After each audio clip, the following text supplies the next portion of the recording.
Howdy, howdy, howdy, my name is Anashi Sasuke, and welcome back to Let's Read the SCP Foundation Wiki. Now, before we continue what I was actually doing in the last episode, it was brought to my attention that I missed something in the SCP-01 section, which was the Spiral Path.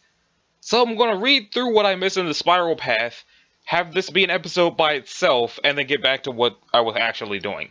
So, Dr. Mann's proposal. SCP-01, Object Class Embla. I'm not sure what that is. SCP-01 is contained on the grounds of Site-0 in upstate somewhere. Whenever I see upstate, I always assume it's upstate New York. A fence has been constructed around the perimeter of SCP-01's observed effects. In addition to Site-0 security, no fewer than 5 armed guards are to be present at all times to prevent unauthorized entry. The adjoining physics laboratory will be manned at all hours, studying any anomalies. A small metal plaque bearing an inscription will be maintained in good condition. Any damage is to be immediately reported to maintenance. Description: SCP-01 is a circular gravel path in a wooded area. When traveled in a counterclockwise direction, the trail is continuously uphill, even after reaching the original point. When traveled in a clockwise direction, the trail shows the same amount of uphill and downhill travel as expected. Level 5 clearance is required to access SCP-01's experiment log. New members of Overseer Council are required to read document 00105. I'm kind of getting a deja vu vibe, and I feel like I actually did read this. But somebody commented and said that I didn't, so I guess I'll just continue. If you're reading this, then congratulations, one of us has died. Something killed one of us. A monster, perhaps, or a rival from the GOC. Or maybe we got just a little close to the flame, like Aaron. Not old age, of course. We took care of that, didn't we? Anyway, one of the old guard is gone. Maybe Jason, maybe Agnes, maybe me. Hell, I'd be surprised if I wasn't the next one to die. I always was the most expendable. I'm going to write this to you as though you were a human being. It'll be the last time anyone extends you the courtesy, so I hope you appreciate it. Whoever you are, whatever you did before, you must have been high-ranking when you were pulled into this. You must have noticed the discrepancies, the inconsistencies. I don't know how much you've been told already, or how much you've pieced together. The crux of the matter is this. The retrievals and recoveries of SCP objects are staged, or made up whole cloth.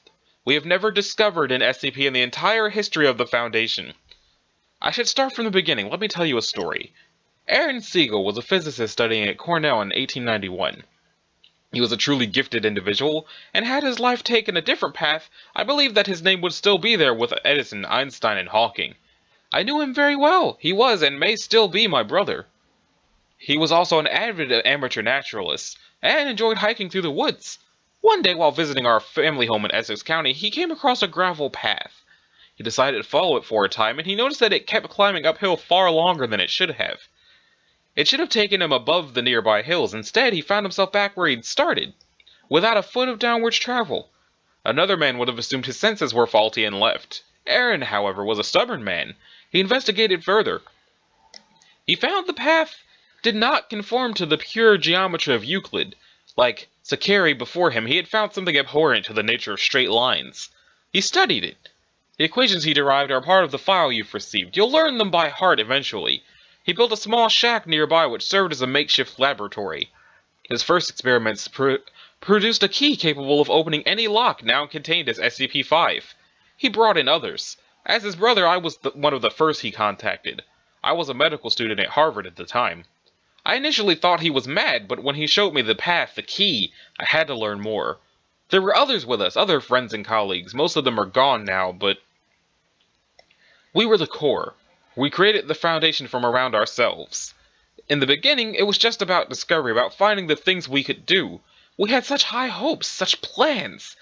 We were going to change the world. We were going to save it from itself. We could feed the hungry, shelter the homeless, heal the sick and dying. Thomas Carter found us money. We were none of us poor, but we ran through our fortunes quickly. Thomas used his connections on Wall Street and in Washington to fund us. He showed them the least of what we could do and promised heaven against the threat of hell. Agnes Peterson, my brother's fiancée, was the administrator.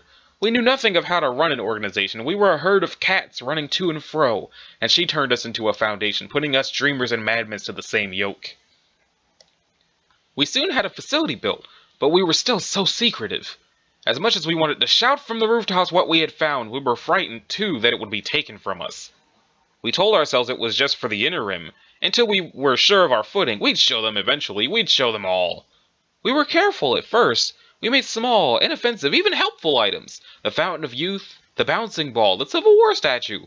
We grew more confident and we started working on humans. The concrete man, he volunteered.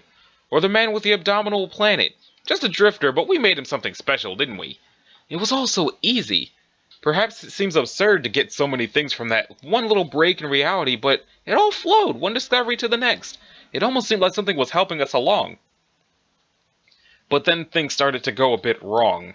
While he was playing with his equations, Aaron accidentally derived the missing number. In my laboratory, I found I'd made the zombie plague. But we were too invested in our project, so we pushed ahead. Then came the pipe nightmare and the stairwell. We knew we'd need more help. Thomas showed what we'd done to the military, told them we'd found these things, discovered them. We made up names like Prometheus Labs and the Chaos Insurgency. They gave us funding, personnel. We built up and expanded outward. We repeated the cell in other countries. Some listened, some didn't. Enough did.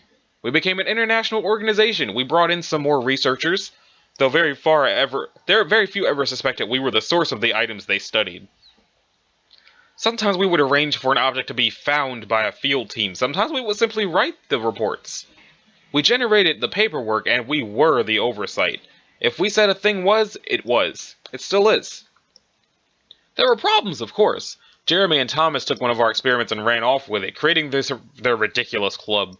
One of our researchers grew mad and started worshipping machines, escaping with enough knowledge to be dangerous.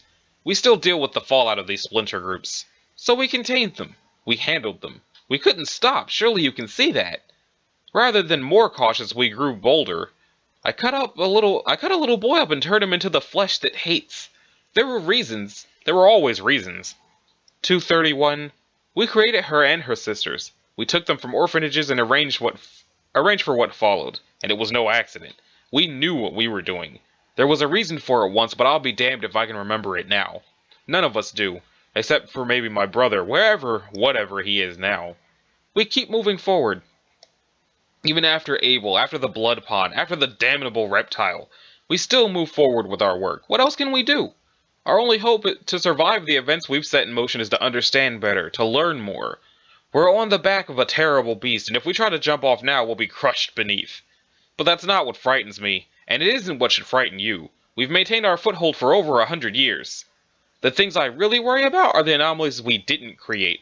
No, I was telling the truth the first time. We didn't discover any of them, but some of them, they aren't our work. They just were one day. They were in containment, and they'd always been in containment. Don't you see? We're not in control anymore. We never were. Okay, so I definitely had not read this before. And that's really a really interesting spin on it, because that suggests that everything that's been happening, at least in one universe, because, as we know by now, there are multiple universes, or multiverses, or split realities. So there's no telling which reality this is a part of? And also, which O5 is saying this, or to who? But it's really an interesting thing to think about, that a lot of the SCPs that exist are the fault of some people who went, hey, something weird, let's make more. So anyway, this has been Anashi Sasuke. This was episode 2.5 of Let's Read the SCP Foundation Wiki, and in the next episode, which will go back to being in the 20s, we'll continue with Resurrection A9. So, thank you all for watching, and I will see you in the next one. Later.